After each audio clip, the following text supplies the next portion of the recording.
Hello everyone, my name's Brody, and this is part 2 of my Mr. Men reading, and today we'll be reading Mr. Bump. This is the sad story of Mr. Bump. The trouble was that Mr. Bump just could not help having little accidents. If there was something for Mr. Bump to bump into, he'd bump into it all right. For instance, if you were to see Mr. Bump out walking down a street in your town, and if there happened to be something to bump into down the street, then you know what would happen, won't you? Bump! Mr. Bump was just the same at home. He lived in an extremely nice home, but even there he couldn't help having those little accidents. For instance, one morning when Mr. Bump went outside his house, he noticed that the chimney pot had come loose in a storm the night before. "I must fix that before it falls off," thought Mr. Bump to himself, and he hurried to his garden shed to fetch a ladder. It was a very long ladder.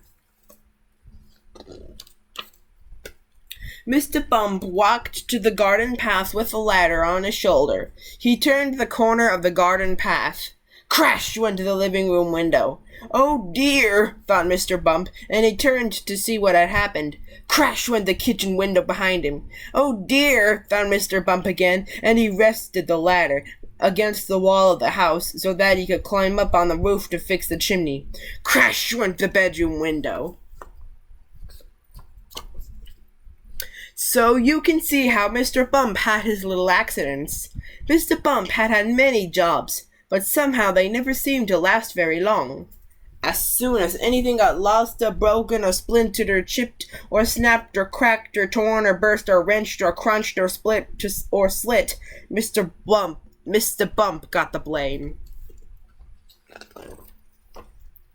For instance, when Mr. Bump worked on a farm, he tripped over the farm dog and spilled the milk which he was carrying for the farmer's wife, and which the farmer cat lapped up. For instance, when Mr. Bump was a bus driver, he fell off the bus and couldn't catch up with it again, and all the passengers traveled without having to pay. Pretty convenient to have a bus driver that falls off the bus now, wasn't it? For instance, when Mr. Bump was a carpenter, he found that when he was hammering nails, he hammered his thumb most of the time, and the nail hardly at all. In order to recover from this series of rather unfortunate happenings, Mr. Bump decided to take a vacation. There he could think about what sort of job he could do where he wouldn't be such a nuisance to everybody. So he set off to the station to catch a train to the seaside. In Britain they call it the seaside, but in America we call it the beach. For all you Britain folks. For all you Anglophiles out there. While Mr. Bump was on vacation, several things happened. For instance, he fell off a boat into the sea, and the lifeboat had to come and rescue him. For instance, one day, when he was quietly walking along the beach, minding his own business, he got his foot stuck in a bucket, and as he couldn't get it off, he had to walk around with it on his foot for hours. For instance, another time when he was walking along the beach, he walked straight into a large hole that somebody had dug, and he had to stay there all night because he couldn't climb out on his own. However, despite all these little accidents, Mr. Bump enjoyed his vacation, and while he was there, he had a splendid idea about what sort of job he should do. It was quite the best idea Mr. Bump had ever had. An absolutely splendid idea. Can you guess what that job was? I'll let you pause the video now to think of the answers for yourself. Here's the answer. And now Mr. Bump works happily for Mr. Barley, the farmer. Mr. Barley has a rather large apple orchard on his farm, and that's where Mr. Bump works. Mr. Bump's job is picking apples, but he doesn't use a ladder to climb up the trees to pick the apples like other apple pickers. Oh no, Mr. Bump has a much better way of picking apples than that. He just walks around. and before long Mr. Bump, being Mr. Bump, walks into a tree. Bump! And down falls an apple, and Mr. Bump catches it. This makes the job of apple picking much easier, and Mr. Bump is very pleased about his new job, and Mr. Bolly is very pleased about his new apple picker. So you see, the story of Mr. Bump isn't such a sad story after all, and if you ever bump yourself, you know what to do, don't you? Go and eat an apple picked by Mr. Bump, and then you won't feel your bump at all. You'll remember that the next time you have a bump, won't you? Good. The next story we'll be reading today is Mr. Sneeze.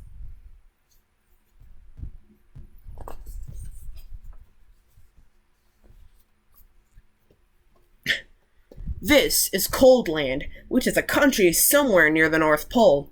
The weather in Coldland is winter all the time. When it isn't snowing, it's freezing, and when it isn't freezing, it's snowing. So you can imagine how cold it is. Because it's so cold in Coldland, everybody who lives there is cold as well. You can tell somebody comes from Coldland because everybody there has a red nose, and people from Coldland aren't the only ones with red noses. In Coldland, you can see red-nosed dogs chasing red-nosed cats chasing the red-nosed mice. In Coldland, you can even see red-nosed elephants. And when you hear what you hear most of the time in Coldland is a noise that sounds like this. Achoo! The sound of the sneeze is very common indeed in Coldland, which is not very surprising, is it? This is the story of Mr. Sneeze, who lives in a small, snow-covered cottage in Shivertown, the capital of Coldland. Every morning, Mr. Sneeze woke up, sneezed, got up, sneezed, got dressed, sneezed, went downstairs, sneezed, ate his breakfast, sneezed, and went to work, still sneezing. I don't like this sneezing all the time, he thought to himself every day until one day he decided to leave Coldland and try to find a cure for the sneezes. So that very same day, Mr. Sneeze packed the things he needed for his journey, mainly handkerchiefs, sneezed, locked his front door, sneezed, and set off. He walked and sneezed and walked his way across Coldland, and then he sneezed and walked and sneezed for days and days until Coldland was far behind.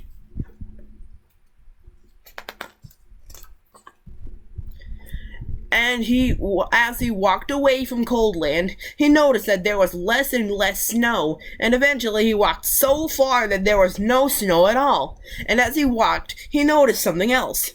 He wasn't walking and sneezing. He was walking and walking. For the first time in his life, he wasn't sneezing. Not at all. Not a bit. Not even the tiniest statue. I wonder why I'm not sneezing, he thought to himself.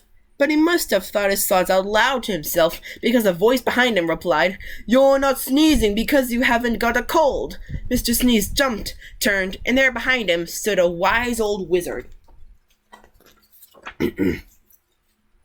What's a cold? Asked Mr. Sneeze. A cold is what you catch when you're too cold, said the wise old wizard wisely. Oh, said Mr. Sneeze, but I come from a country called Coldland somewhere. Everybody's too cold all the time. Nonsense, snorted the wizard. It can't be too cold all the time because of the sun. And he pointed to the sun, which was smiling in the sky. Oh, and for those of you who didn't know, the sun doesn't actually smile. In our world, that is. But in their world, it does. But we don't have any sun in Coldland, said Mr. Sneeze. No sun, exclaimed the wizard. How extremely, extraordinarily extraordinary. We'd better do something about that then, hadn't we? Yes, agreed Mr. Sneeze, not quite knowing what the wizard was talking about. How far away is this place called Coldland? Asked the wizard. Oh, it's miles and miles and miles away, replied Mr. Sneeze.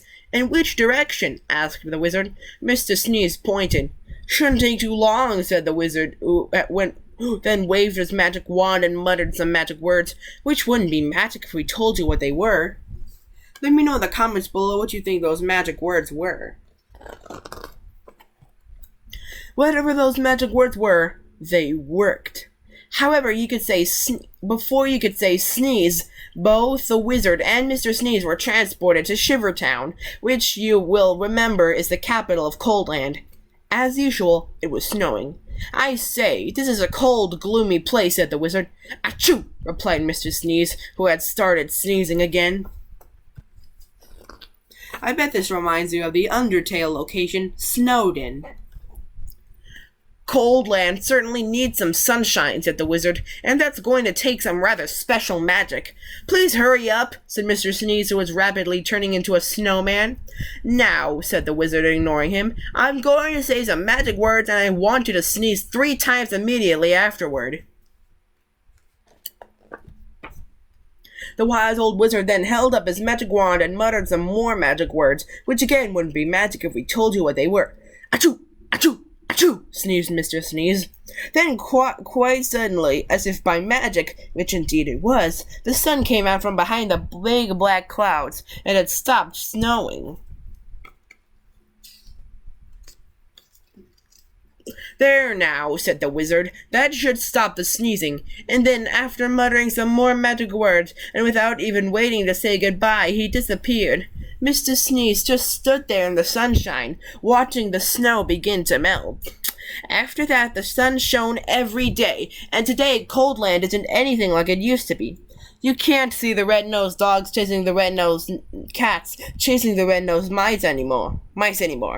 And these days, the sound of a sneeze is a very uncommon sound indeed. And even Mr. Sneeze doesn't sneeze anymore. But that isn't the only thing different about Mr. Sneeze, as he discovered himself when he looked in the mirror one morning. Can you see what was different about Mr. Sneeze? It happened one other time, too. See if you can find the page where that was.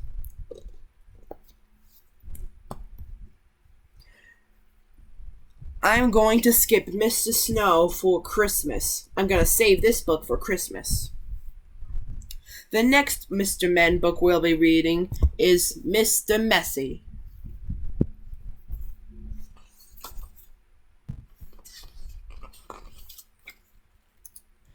Mr. Messy was the messiest person you've ever met in your whole life. He looked messy because he was messy in everything he did. You could always tell where Mr. Messy had been because he left a trail of messy fingerprints where he had been. Oh yes, Mr. Messy was messy by name and messy by nature. Mr. Messy lived in a particularly messy-looking house. The paint was peeling, the windows were broken, there were tiles missing from the roof, the flower beds were overgrown with weeds, the garden gate was off its hinges, and had Mr. Messy cut the grass in his yard lately? He had not. One morning, Mr. Messy woke up in his messy bed, yawned, scratched, got up, brushed his teeth, leaving the top of the toothpaste, had his breakfast, spilling cornflakes all over the floor, and then sat out for a walk, tripping over the broom he'd been left lying in the yard 2 weeks before. There was a forest behind Mr. Messy's messy house with the messy yard, and that's where he went for his walk. It was a particularly large forest with lots and lots of trees, and it took Mr. Messy a long time to walk through it, but he didn't really mind because he felt like walking that morning.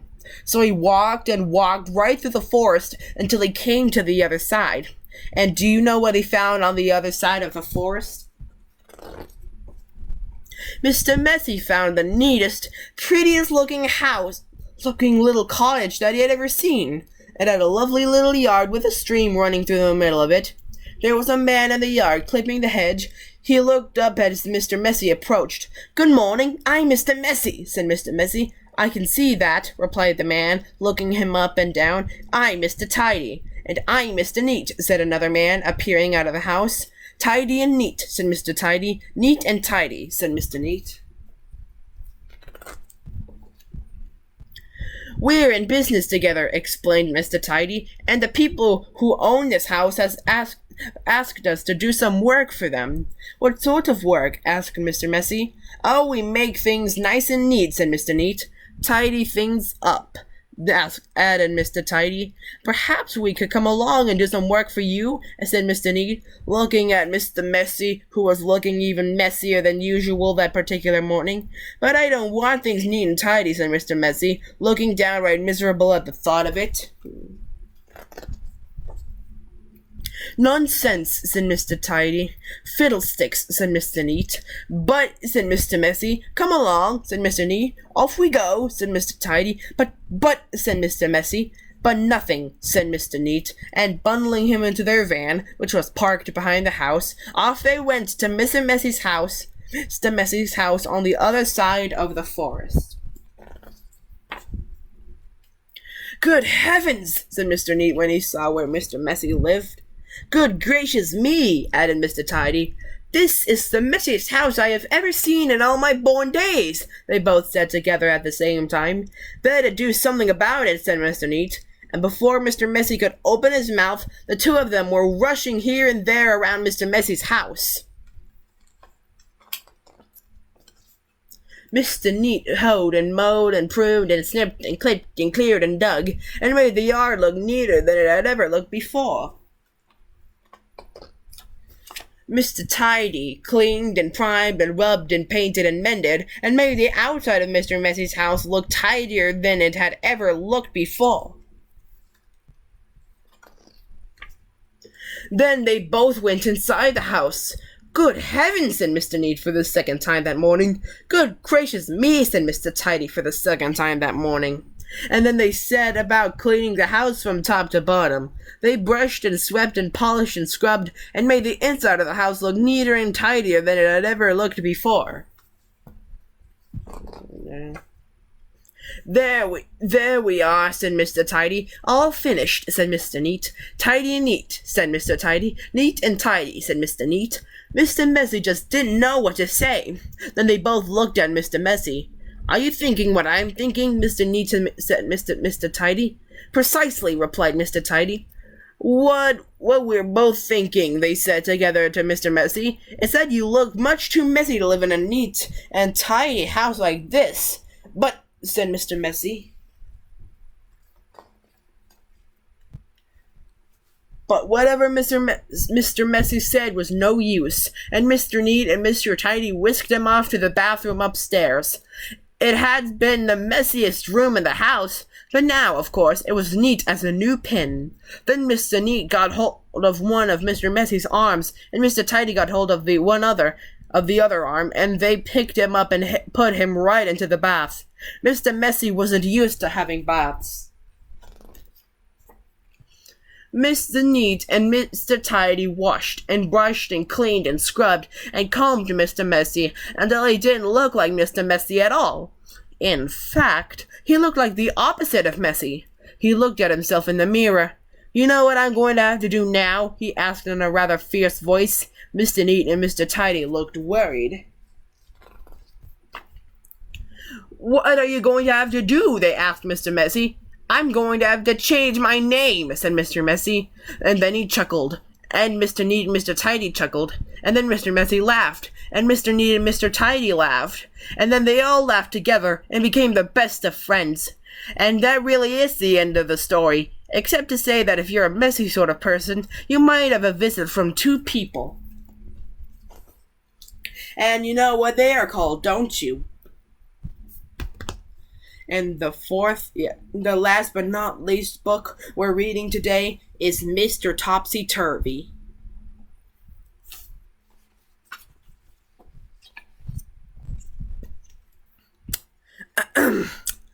Mr. Topsy Turvy was a funny sort of fellow. Everything about him was rather upside down, or inside out, or back to front. Topsy Turvy, in fact. It was all very extraordinary. To give you some idea of how topsy-turvy Mr. Topsy-Turvy was, you ought to see his house. The front door is upside down to start with, and the curtains hang upside down at the windows. And just look at that chimney. All very extraordinary. Inside, it's just the same. Just look at the clock standing on Mr. Topsy-Turvy's mantelpiece. Isn't that the topsy-turviest clock you've ever seen? And just look at the way Mr. Topsy-Turvy reads a book. Not only does he read it upside down, but he starts to read it at the back page. Now, this story is all about the time Mr. Topsy-Turvy came to the town near when I live. Nobody's quite sure how Mr. Topsy-Turvy got there, or where he came from, but he did arrive, because somebody saw him getting off the train. The trouble was, he did it in a topsy-turvy way, and got out the wrong side and fell onto the tracks. Which really isn't all that surprising, is it?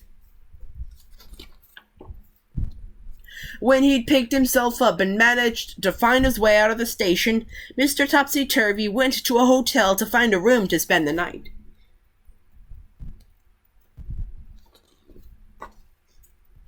The hotel manager tried not to smile when he saw Mr. Topsy-Turvy walk into his hotel, carrying a suitcase upside down and with his topsy-turvy hat on his head. "Good afternoon, sir," he said. "Can I help you?" Now, something you didn't know about Mr. Topsy-Turvy is the way he speaks. You see, he sometimes gets things the wrong way round. "Afternoon good," said Mr. Topsy-Turvy to the hotel manager. "I'd room alike." The manager scratched his head. "You mean you like a room?" he asked. "Please, yes," replied Mr. Topsy-Turvy. Eventually, the hotel manager managed to work out what Mr. Topsy-Turvy was talking about, and he was taken up to the elevator to a bedroom. Then Mr. Topsy-Turvy unpacked his suitcase, put on his pajamas, and went to bed. He was rather tired after traveling from wherever he'd come from. The following day, Mr. Topsy-Turvy went around the town. But what a fuss his going round the town caused! He took a taxi from the hotel, but so confused the taxi driver trying to tell him where he wanted to go, the poor man drove straight into a traffic light. "Oh dear," said Mr. Topsy-Turvy. "I am sorry very." Then he went into a big department store in the middle of the town. He walked up to one of the counters. "I'd like a sock of pears," he said to the lady behind the counter. "You mean a pair of socks," she smiled and showed him a pair of bright red socks.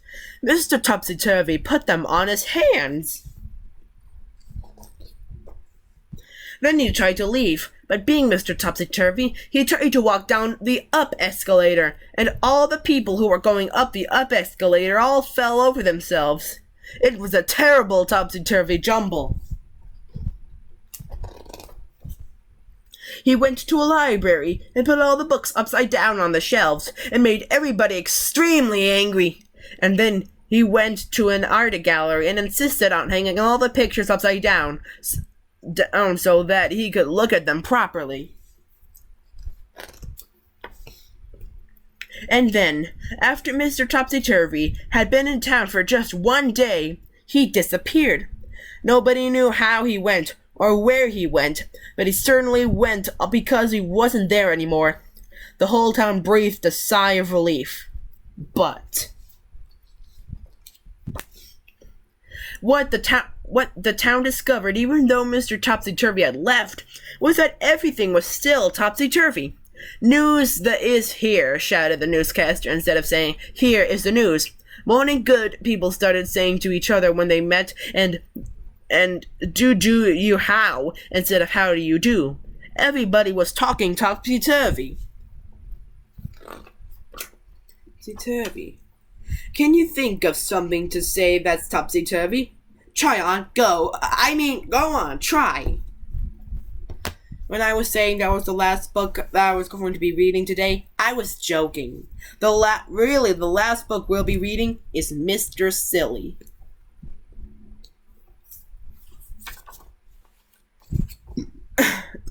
Mr. Silly lives in Nonsense Land, which is a very funny place to live. You see, in Nonsense Land, everything is as silly as it can be. In Nonsense Land, all the trees are red and the grass is blue. Isn't that silly? In Nonsense Land, dogs wear hats. And you know how birds fly in Nonsense Land? No, they don't fly forward, they fly backward! It is really a very silly place indeed, which is why Mr. Silly lives there. Mr. Silly, in fact, lives in quite the silliest looking house you have ever seen. Can you imagine living in a house like that? Now, this story is all about the Nonsense Cup. You see, each year, a competition is held in Nonsense Land, and the cup is awarded to the person who has the silliest idea of the whole year. Mr. Silly has never won the cup, but each night, lying in his bed, he dreamed about winning it. He realized that he would have to come up with a remarkable silly idea to win the Nonsense Cup. Mr. Silly pondered over the problem of the Nonsense Cup one morning at breakfast. He was having a cup of coffee with a spoonful of jelly in it. After that, he had a cornflake sandwich. To finish, he had a boiled egg, but being Mr. Silly, he ate the shell too. Isn't that a silly breakfast? Anyway, this particular breakfast time, Mr. Silly was thinking about the Nonsense Cup. He remembered 2 years ago when Mr. Ridiculous won the cup. He won by wallpapering his house, which sounds very ordinary, but Mr. Ridiculous wallpapered his house on the outside. Mr. Silly also remembered last year when Mr. Foolish won the cup. Mr. Foolish, who was Mr. Silly's friend, had won by inventing a car.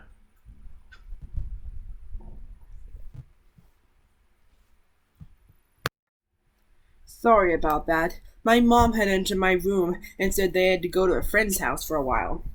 Now, where were we? Oh yes. Mr. Silly also remembered last year when Mr. Foolish won the cup. Mr. Foolish, who was Mr. Silly's friend, had won by inventing a car. It was quite a normal car, except for one thing. It had square wheels. Isn't that silly? Mr. Silly thought and thought, but it was no good. He couldn't come up with a really silly idea. He even had another cornflake sandwich, but that didn't help either. So he decided to take a walk. Off he went, leaving his front door open. Isn't that silly? On the walk, Mr. Silly met a chicken wearing rubber boots and carrying an umbrella. Wouldn't it be silly if you didn't wear rubber boots and carry an umbrella? He asked the chicken. Meow, said the chicken, because animals in Nonsense Land don't make the same noises as they do in your country. Next, Mr. Silly met a pig wearing trousers and a bowler hat. Wouldn't it be silly if you didn't wear trousers and a bowler hat? He asked the pig. Moo, said the pig. Isn't that silly? It was right in the middle of his walk that Mr. Silly got his idea. It was a pretty silly idea. In fact, it was easily the silliest idea he had ever had. He went right into town and bought a can of paint and a big paintbrush. Mr. Silly knew he had to hurry if he was to be ready for the contest the next day.